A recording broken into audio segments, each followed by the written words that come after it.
Welcome back. We're back.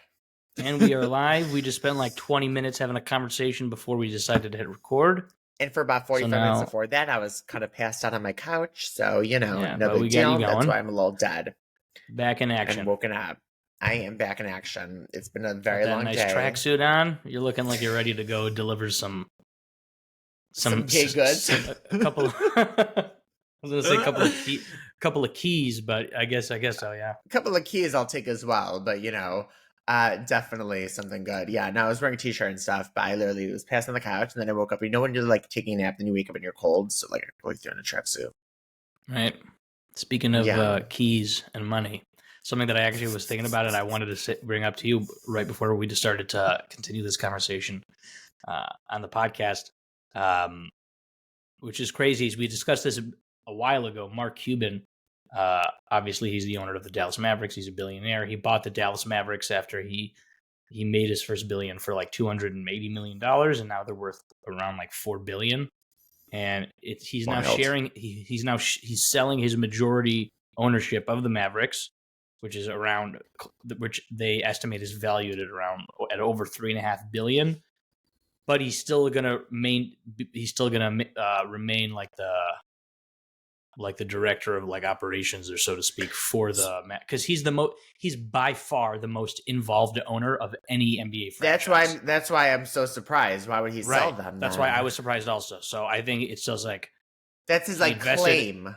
Like he invested in this team. He won championships with them. He turned them into a $4 billion organization, and now he's going to cash out. But he still wants to maintain he cares just about. He doesn't want to have to deal with the brand. He just wants to be able to deal with basketball.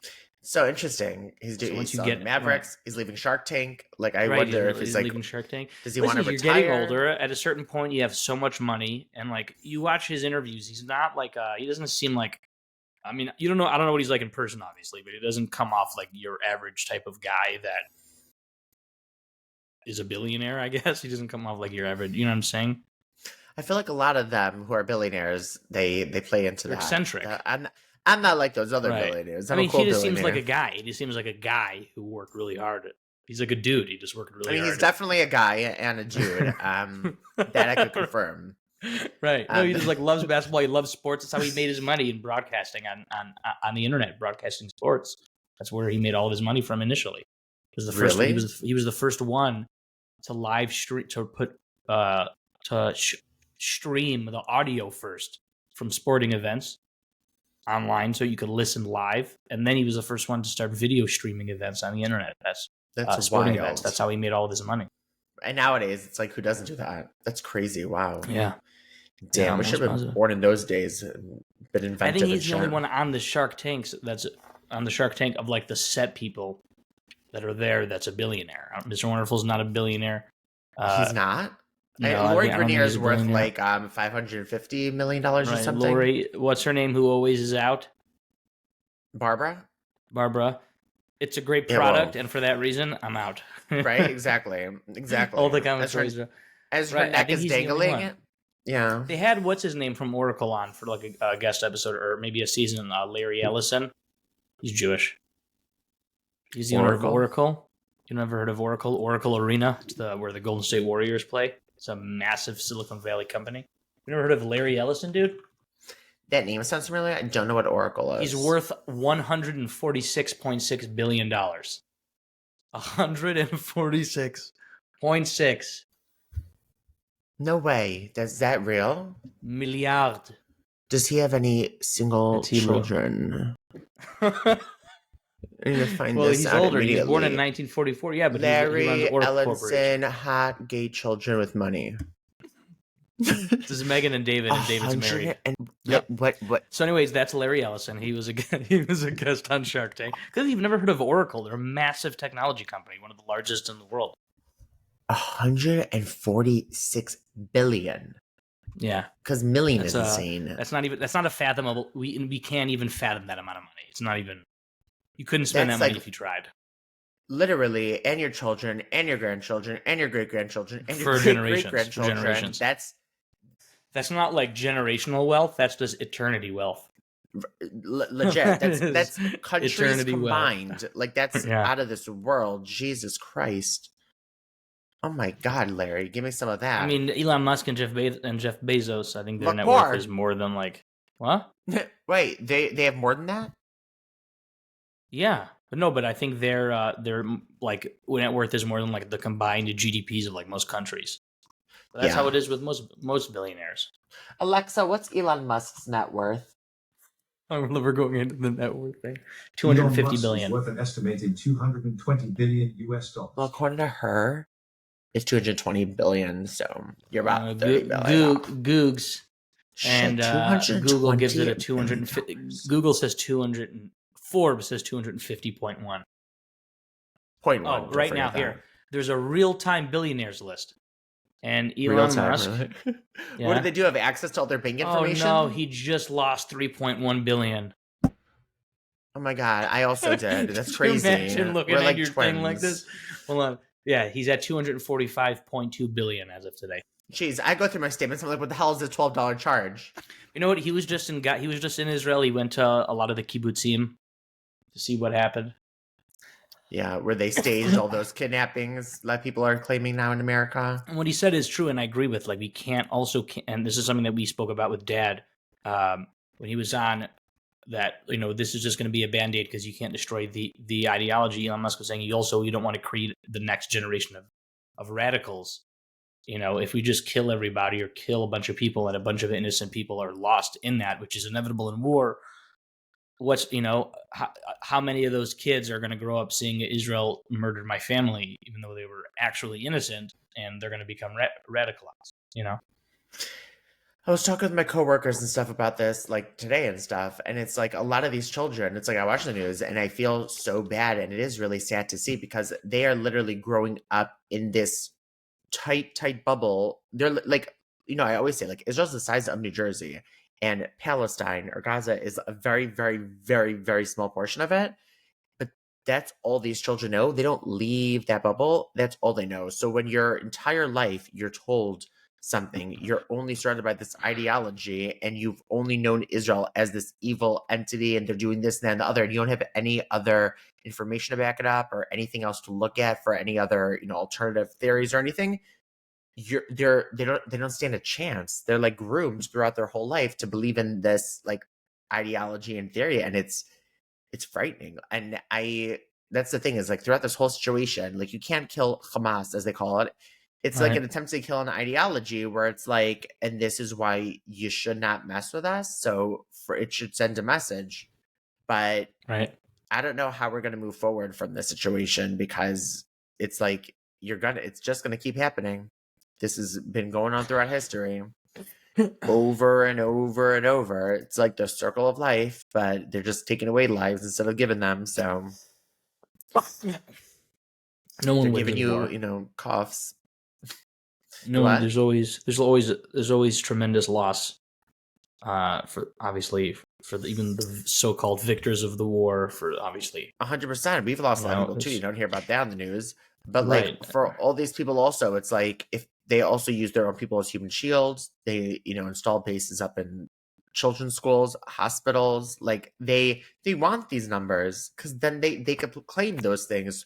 Look at these numbers. It's also just crazy to me that like one of the key things that they discovered during the liberation of the concentration camps in 1945 was that a lot of them they tried burning down and hiding all the evidence and getting rid of all that stuff, whereas this was literally GoPro'd. I can't even imagine. I mean, like, obviously there was no social media back then. I don't know what the world's response was when they were reading in the newspaper what was going on in Germany or Poland, but to see them so publicly post everything and the world somehow still managed to deny things were going on is mind-boggling. I woke up that day. I'm like watching people paraglide and shit into areas. I'm like, what the hell is going on? It just didn't even seem real. It's like psychotic. Insane.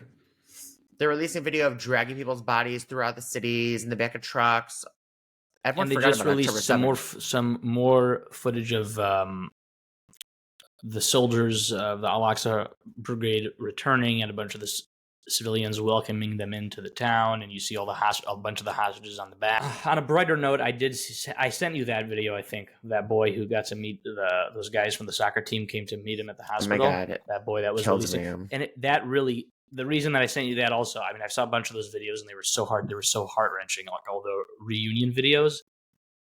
But Hadassah told me about she was obviously, this has been a very difficult time, but specifically when we heard that it was his birthday, it's like it just imagine being you can't even imagine having being a child in such a situation. He probably doesn't even know it's his birthday. You know what I'm saying? It was like you were imagining he's probably just in hell. So it was nice to see one that he did know it was his birthday, and they managed to tell him, and I thought that was really beautiful. And when they came to see him, it's just nice, it's nice just to see the love and support, and I feel like it really shows that like we're all family. We don't even have to know each other, and there's just, you can see there's a certain warmth. 100%. That's the thing, and that's what's got us through so much, like throughout history, and people trying to kill the Jewish people and everything. Is the fact that at the end of the day, we're all Jewish and we do stick together and we do have each other's backs. 100%. And it's like that's what kept us alive. But everything was so crazy. There was another attack today as well. The one in Jerusalem or the one by one of the checkpoints? Because I don't know. There was another one. Hamas claimed it, mind you, and we're in the midst of a ceasefire. Right, that's already a joke. They haven't ceased firing, so like they broke it 15 minutes into the ceasefire. Like, what? It's a joke. I don't understand it. You don't hear about that in the news, though. Don't you worry, guys. Which one was the terror attack at the checkpoint in Israel? There was one at the checkpoint also. Here. Which checkpoint was it? The one by... I don't remember exactly because I was reading it at work today. They're on the way to Jerusalem. Are they coming out of the tunnels? Which checkpoint? Checkpoint south of Yerushalayim. One of them is in critical condition. I don't know which checkpoint it is. I'm trying to see if I could... It's so weird though, because anytime I drive or anything, like using Waze won't show you any traffic right now. They won't do anything like that. It's the gush. It's the junction right there right by Efrat to get into the gush. For real? Yeah, I mean, I'm looking at the video. It looks just south of Yerushalayim. They rushed to Shari Tzedek. It's got to be that. Whether the checkpoint could it be? It's not the one by Gilo on the exit. That's tiny. It would be at this major one, probably coming out of Beit Lechem or Chusan or something. Chusan, yeah. Oh, they're from Hebron. So they're not even Palestinian. They're Arab Israelis. Right. Oh no. Well, yeah. I guess. I don't know if are they Arab Israelis. I don't know. I don't know if everyone there is Arab Israeli. They were Hamas operatives, though. Terrorists, terror turds, as we call them. They're freedom fighters, actually. She's just sitting across your back, and you see this. This is testicles. Is she purring? If you watch BBC, right now she's not. No, but if I started like touching her, she would. That sounded really bad. But wait, what was I just saying? The BBC. Right before that. Oh yeah, like they're freedom fighters. They're not terrorists. They're fighting for freedom. Throughout history, when you fight for freedom, you had babies, stuff like that. But I feel like we shouldn't keep I feel like this is all the topics like that has been going on. I feel like I'm talking about this all day. I feel like it's so crazy. I feel like there needs to be other stuff going on in the world. Like, there's other breaking news, like Taylor Swift, when she started dating that football player. Those kinds of things. Same level, It's just funny, like the stuff that makes the new but there has to be a lot of people that are interested in these things somewhere out there. That's all they care about. That are funding legit. This. Right, but I feel like I haven't encountered people who are who want to learn about the nicknames that Travis Kelce has for Taylor Swift or things like that. Go into a Starbucks and order a pumpkin spice latte, and you'll find about 15 or 16 Beckys and Ashleys who are gonna be like, "Oh my god!" Yeah, I can. It reminds me of that, the Meat Canyon pumpkin spice latte one. That's one of the all-time greats. Oh my goodness! Oh my god, he's great. Pumpkin spice latte season is crazy. We're in pumpkin spice latte season now. Yes, we are. You didn't see all the UGG boots and North Face coats everywhere? Because right now I see an ad: how to get a half-price drink at Starbucks today. There you go. Breaking news. Breaking news. I've never had a pumpkin spice latte, but it sounds delicious. I mean, it sounds phenomenal. They are good. It's funny because the Starbucks one, now that, like, since I don't have Starbucks here in Israel, when I go back, I don't like it so much. And ironically, there's no pumpkin. It's not good coffee. The coffee itself, the regular coffee, I don't mind. But like the special drinks, which is really the only thing that people like about Starbucks, it's just that they're loaded and loaded with sugar.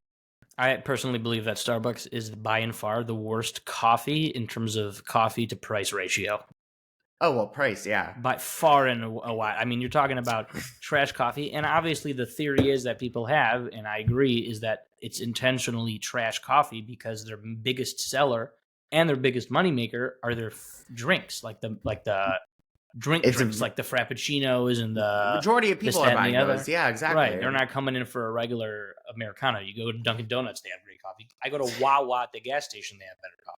Oh my God, you live in New Jersey, right? I was going to say Wawa. Wawa but has phenomenal coffee, yeah. I don't know what it is with Dunkin' Donuts. First of all, I'm not a huge fan of Dunkin' Donuts coffee, but whenever you order it there and stuff, like, the shit doesn't cool. Like, I swear, it could be steaming hot and you could burn your tongue after like 20 minutes of having your coffee. And it's like, what in the hell? The thing doesn't calm down.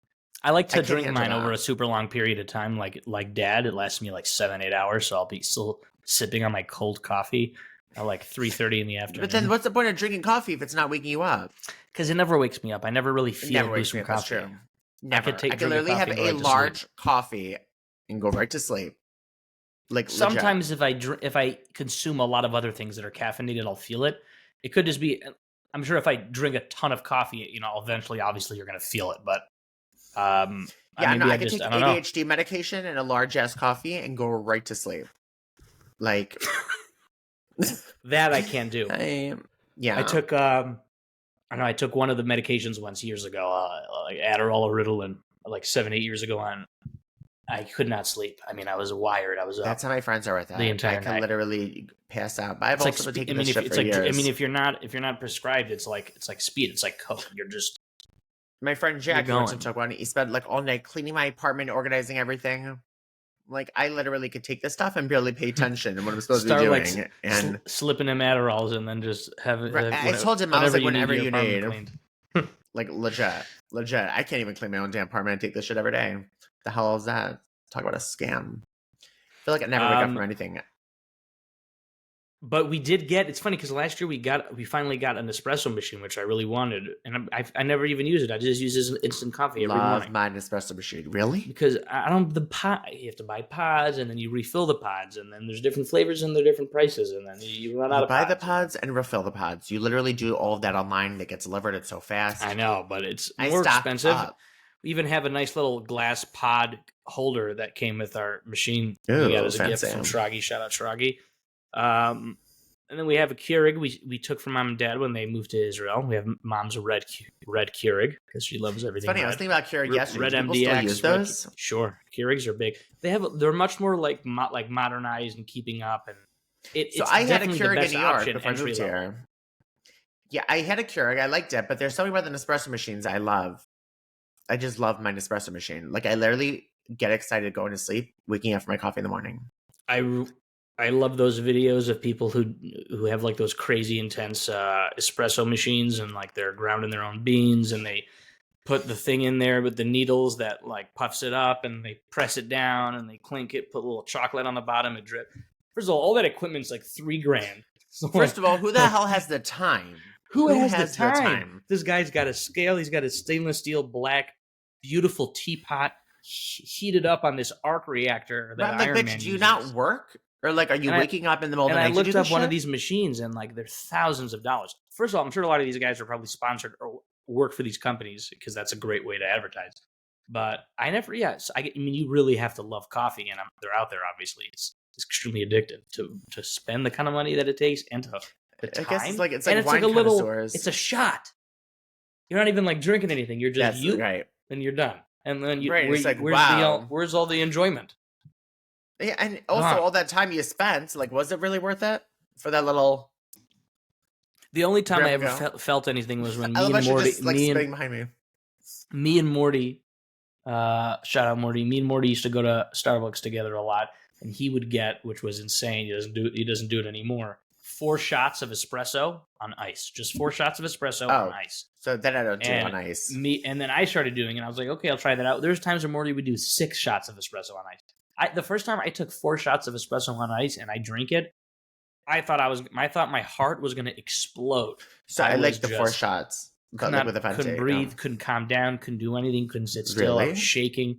It was way too much caffeine. I don't know if I've like ever gotten like that. I think maybe once in my life, actually, I think I had like caffeine. It was too much.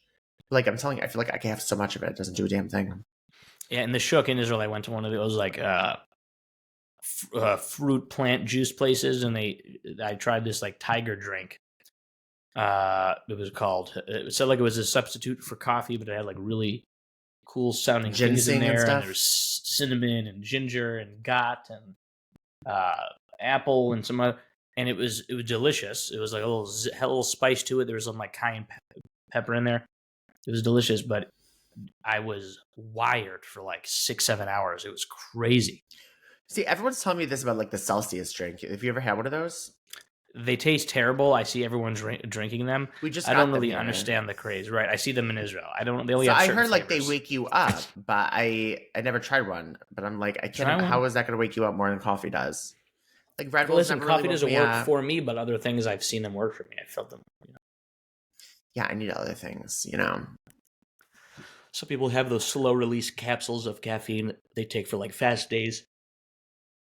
I know. I feel like that's like a scam trying to convince yourself that your fast is going to be easier, less horrible, but it's not. If it works, it works. You know, it's the placebo also, if you're doing effect. a long fast, how are you going to sleep that night if you're taking a caffeine pill? Repeat that question. Said if you're doing like on one of the long fasts that started at night, how are you going to sleep that night? It's slow release, so it's like a 12-hour. It's like a 24-hour release, 12-hour release. So it'll start releasing in 12 hours. It doesn't start releasing for 12 hours? No, yeah, like peak is supposed to... It's a slow release, so it should peak later. That's what they'll do. It's not going to peak in the middle of your sleep? No, you're not going to just wake up and start running a marathon. That's all I imagine. Like in the middle of the night, like, oh shit, it just kicked in 3 a.m. and here I am. Can't handle that stuff. In other news, I know that you're not going to care, but this NBA season this year is crazy. It's going to be a season to remember. Wild. I'm telling everyone, I'm trying to get people on it. It's going to be a season to remember. We're talking about people who are 7'4", 7'1", running around the floor like they're regular human-sized people. It's it's like crazy. Alex Wembanyama, whatever that guy's name is. Victor Wembanyama. They spelled his name wrong on his jersey the other night. He didn't slap Britney Spears. A Spurs security guard slapped Britney Spears. I don't care. It's fucking Britney Spears. Chet Holmgren, he's like 7'1". He's going crazy. There's a lot of action. I need to get my knees done. I'm only like 5'8". Actually, just bought myself a Milwaukee Bucks sweatshirt on Black Friday. That's what I bought myself. Are they an exciting team? I like them a lot. I've liked them for many years, and then one of my favorite players just went to them this year, Damian Lillard. Well, the Bulls have been terrible since Jordan left. Since that team broke up, they've been absolutely terrible, and they continue to be terrible, and so I haven't really cared for them in many years. And then like 4 or 5 years ago, I like Giannis because he's one of the best players in the league, and his name is Giannis. I think I only know that guy because I think he like dated Kourtney Kardashian or something once upon a time. That's legit the only reason, which is so pathetic. I don't think so. He's married, he has a couple kids. I don't think so. No way. Almost positive. Not a chance. Positive. Kourtney Kardashian. Yeah. No way. Eunice Benjima or whatever his name is? No. His name is Giannis. Oh, so sorry. This is a completely different guy. Benjima. This guy who's 6'10", who's an absolute... I mean, he's a model on the basketball player. He's like a superhuman of an athlete. Oh, this guy's cute. But anyways, he's in Milwaukee, so that's why I've been following Milwaukee for a while. And then they won. The finals in 2021, and then they've just been a pretty solid team. So I like them a lot. So I'm like, you know what? I'm gonna get myself a sweatshirt on Black Friday. And that's what I did. People are always buying. I feel like everyone's always buying things they don't really need. Damn thing. I just figured I'd get a sweatshirt. You know? I would actually wear it. I still need to go clothes shopping, but I'm just like, I hate clothes shopping. I hate shopping, but I really hate clothes shopping. Then I'm like Black Friday, then I'm gonna have to go on the websites, look for the things. And it's overwhelming. There's a million things. You open. I can't. You open Amazon, and it's like, here is a million things you don't need but might buy. No, but we'll buy because we're showing you, and we're gonna convince you somehow you need it. And I am totally a sucker for all that shit. Oh yeah, it's a bit of an ish, but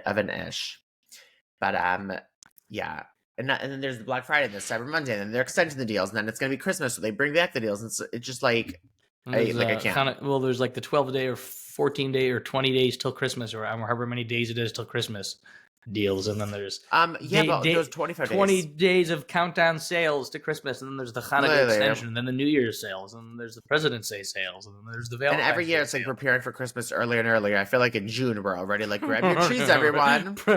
Christmas is rounding the corner. Seriously, I actually it's like, oh my God. with someone who runs like one of those like Halloween superstores, and some of those places that are only open for like a month or 2 months a year make millions. Crazy, so crazy. They're literally open up for. But also a lot of the stores like Godiva and stuff, they make most of their money by Valentine's Day. Like that makes up for so much. Godiva's delicious though. They're they're chocolate strawberries.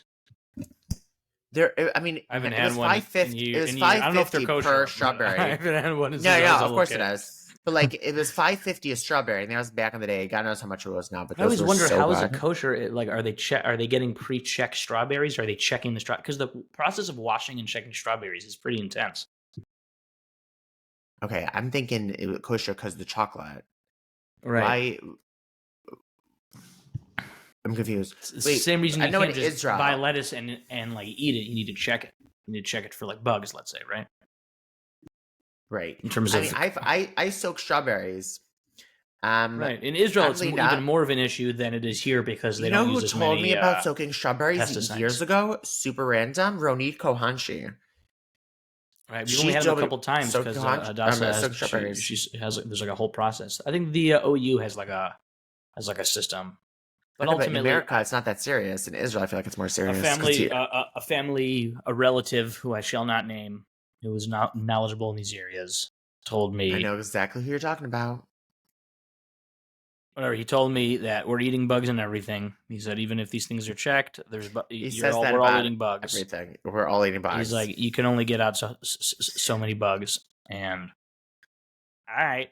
So we actually wanted to start a YouTube channel with microscopic shots of food called like Stuff and Bugs or something, where we just buy regular everyday groceries from the store, bring them home, get a camera up there, and show you how easy it is. You know how common bugs are. I love that she's just been on top of you the entire time.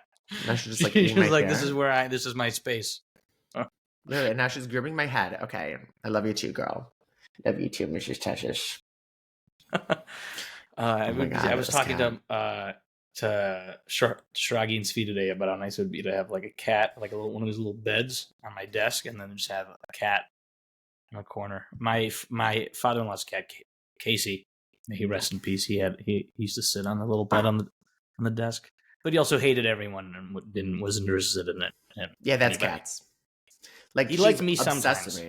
Right, like I would be. It's weird because like you'd come over to me, you'd want to be like pet, and then he would lie down and like have me rub him, and then like.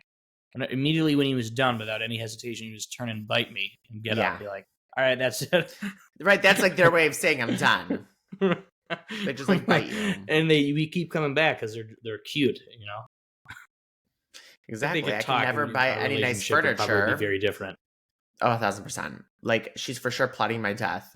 Like, she stares at me with these eyes, and I'm like, either she's looking at me and like, because she loves me, or she's literally plotting my murder. It's funny because I feel like you don't, for someone who has a cat, I feel like you don't post a lot of cat pictures. I feel like everyone who has cats is always posting cat pictures. I don't post a lot of pictures like in general on my social media. You have a dog too also though. Yeah, but I feel like the pictures I do have on my social media, majority of them are like my cat or my dog. I have a gazillion, like my phone, I barely have any like selfies or anything like that. The majority of my pictures are my cat and my dog. I'm like one of those parents, like, oh my God, my child's the cutest. Yeah, but do you even post on Instagram? Very rarely. Also, I do social media for work. So at the end of the day, after a whole day of work, the last thing I want to be doing is going on a social media. That's what I do all day long. Why can't I see? So I can. Oh yeah, you got a picture. The only one I see is of Milo on here. You got Milo and Bernie, Milo. I mean, obviously it's pre-Tessa over here. Exactly. You see, like last time I've posted photos, they're like forever ago. But Mrs. Testicles was in a lot of my photos. So when I first 286 weeks. Oh, this is when Anthony came to Israel. Crazy, you've been in Israel for so long.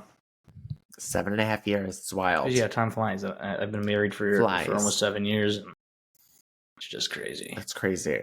That's really crazy. 2017, June of this year, it'll be 7 years. That's crazy. In June of this year, I'll Kids are be going to 32. be 6. My kids are going to be 6 in May. That's Half a dozen. crazy. Oh my God. For all our listeners, do the math. Let us know if it makes sense. Yeah, That's time really does crazy, fly. 6. I'm going to be 32. Listen, life is long and it's short, meaning it is long, but when you're enjoying it and ultimately when you get to those stages, you look back and it's like, wow, it flew by. It didn't fly by. It took forever, but you finally made it. Exactly. And Somehow, to a place you never thought made it you'd at the be. end. Right. I remember, and I will never forget that crazy feeling I felt when the bell rang at the end of 8th grade, and we were on our last day, because you end earlier than the rest of the school. I was like, get me the hell out of this place. When that bell rang and we were free, I was elated. Well, Kiva, we didn't know if you were going to make it through middle school, so. Right. Baruch Hashem, I did. Mom and Dad were elated as well. And then I was elated until I was shipped off to another state to go to high school. One of the administrators, who I shall not name, of the school I attended, which I shall not name, said to my mom at the graduation, when my mom said, you see, Akiva graduated. And he said, the graduation didn't happen yet. Oh, my God. They were still prepping for the ceremony. I'd be like, what am I going to do? Well, actually, if you found that out at the moment, you probably would have thought of something.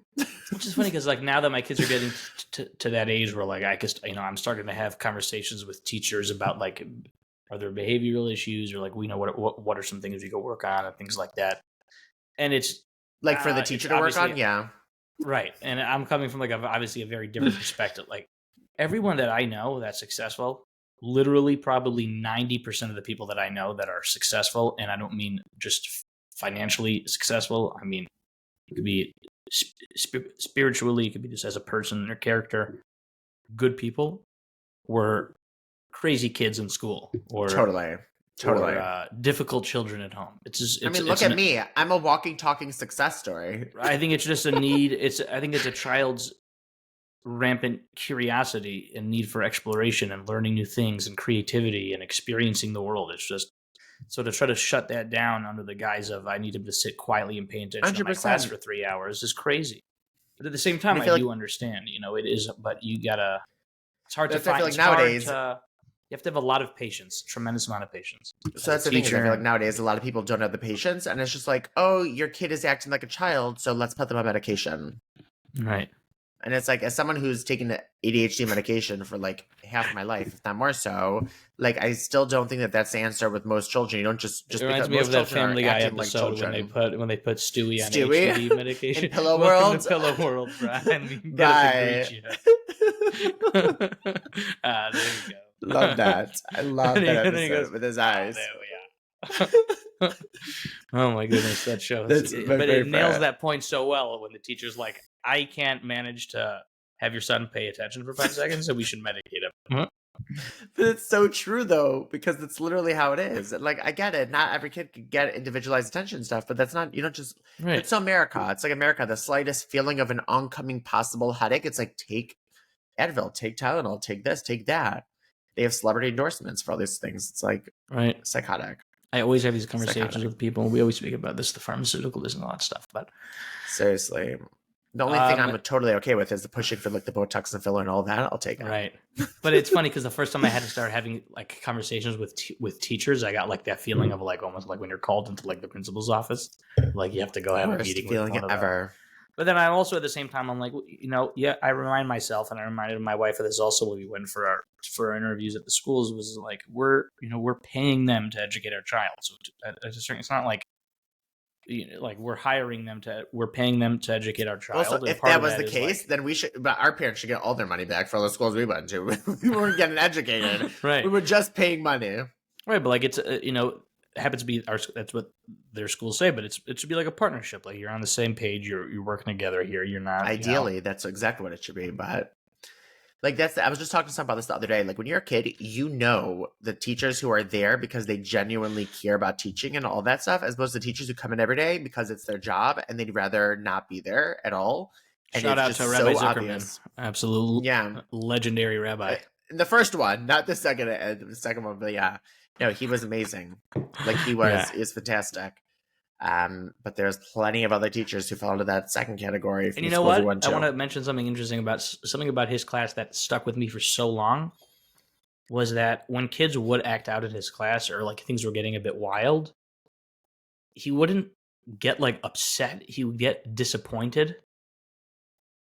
And that would make us feel bad. And like we would almost immediately stop.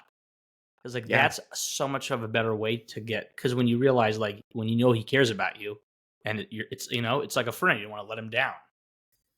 It's like the worst thing like a parent says is like, I'm so disappointed in you.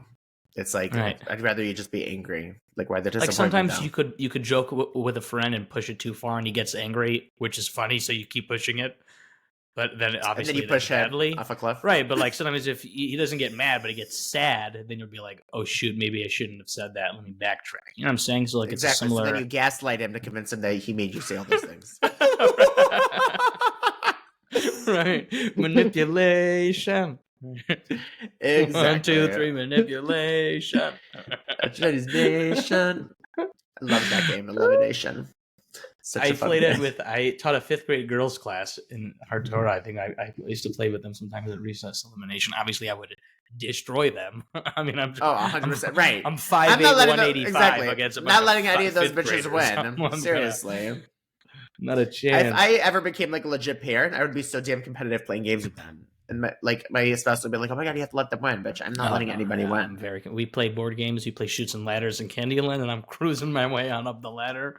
Meanwhile, the kids are like, "Tati, I want to get." As an adult, I'm still scared of doing any games with your wife because she's so competitive and good at all these games, specifically Bananagrams. That the second I'll hear her say to someone in the background, "Want to play Bananagrams?" I'm like, "Don't do it. She's gonna destroy you. Destroy you. Right, she's too good." And she comes across so innocent, like, "Oh, casual game." It's funny. We haven't even played Bananagrams in probably like years at this point. Oh my god, that was a classic though. And Apples to Apples. There's a lot of things food related or fruit related, I should say. Funny because I see that in my kids now also that they're getting very competitive. Yeah, I feel like also you have twins. I feel like with twins, they're always going to be competitive. When we played Sorry for the first time by my in-laws, oh my god, I haven't played that forever. Because one of the rules in Sorry, one of the things you get is you could move a person back to their zone, and you could take their spot on the board, and they have to get another piece out of their home. So every time I would boot one of the kids back, they would get so upset. Back online. Right. Oh my god, remember Trouble? I love that game when you pop the little thing in the middle. It was so much fun. Yeah. I've played Trouble with them. We've played Life, all these great games. I love Life. Life was a fun not one, real life. I love the game Life. We had the Monopoly. The only Monopoly we had growing up was the Looney Tunes edition one. Which is rough. That still have it. All I ever wanted was like the credit card Monopoly, but we usually only play Monopoly in Shabbat, so I couldn't use the credit card one. It was a devastation, but like that's all I ever wanted was that one. You could make your own Monopoly board.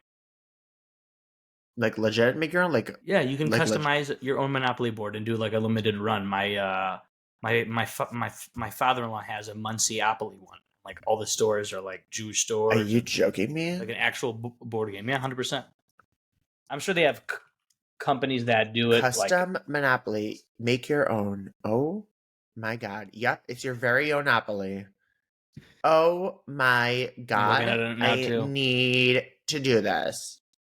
Usually one like game is one. $145. Oh jeez. Not even that bad. It'd be so fun to do for like a... I feel like we need to do a Borough Park Monopoly. Like Chevy Chatos. Gelstein's Bakery. Exactly. Well, because when Mom was just here, we were driving and we were right behind the Trafe restaurant. Gelstein's. The Trafe restaurant. We'll have the Broadway will be Venvenito. What was that? What's that non-kosher restaurant? Oh, Via Veneto in Chicago. Via Veneto. Do you remember that? Venvenito, yeah. Via Veneto. Now it's owned by it's Jewish owned. Now it's a Simcha Hall. Are you joking? It's not Via Veneto anymore? No, it's a Simcha Hall. Damn. Do you understand? Like, we grew up like, and it was a nice neighborhood, except for we also were across the street from Burger King, Popeyes, Via Veneto, next to a motel, had another motel down the block. Like, what the heck is Chicago? It was really random that like it was weird. It was like, I don't know if that area was like gentrified at a certain point. It was. It used to be like an old like trucker route, like a freeway and stuff. But still, Right. the fact that it was able to stay like that for so That long makes with sense. these motels, it's like they were gross, and it wasn't. We happen cheap to have living lived where in we a great lived. location because it was still quiet, but it was right off of Lincoln, right there off that main street.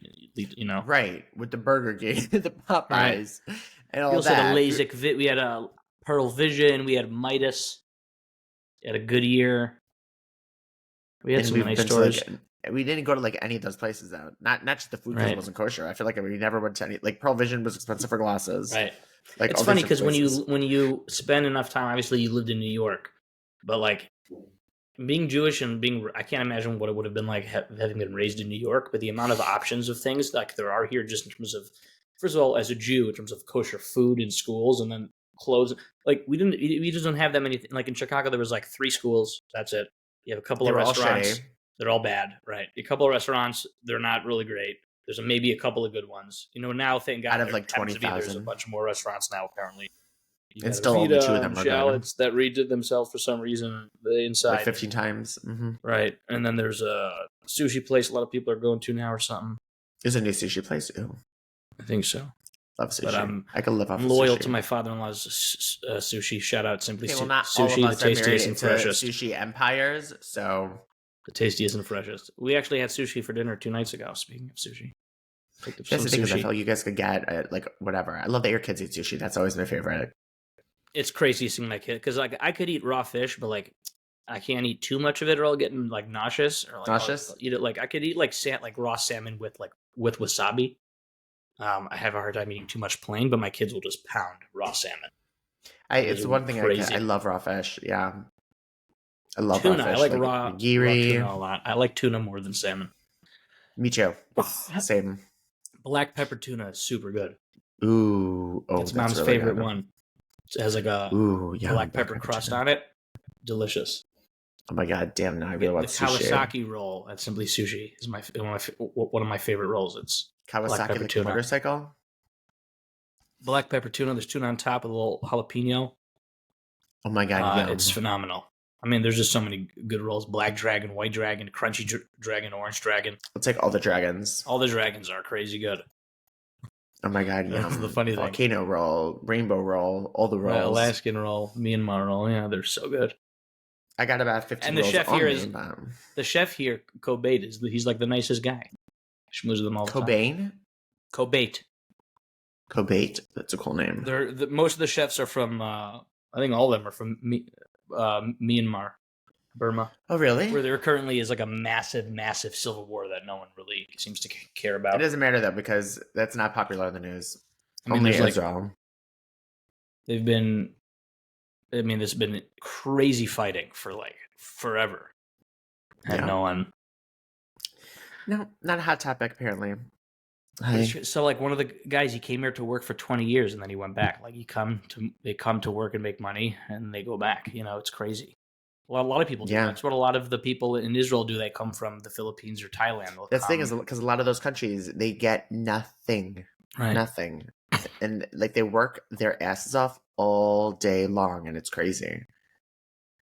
Crazy. It's And then really you have all insane. like the Gen Like when I see those Zers who are, like, videos of these people in like India or something, like making bricks or like whatever it is, they're out there for hours a day getting the paid mine nothing. people who were just trapped underground for 17 days. You think that they were paid anything? Like I and saw had this experience crazy all that? thing about this family that like basically fell into like they make bricks and it's literally slavery and they just fall into debt and I think like the father passed away and the family inherited his debt, but they don't even know how much is actually owed or how much is remaining. And the mother had been like working for like 40 years at that point, still making bricks every day, paying off a debt that is probably already paid off or didn't even exist in the first place.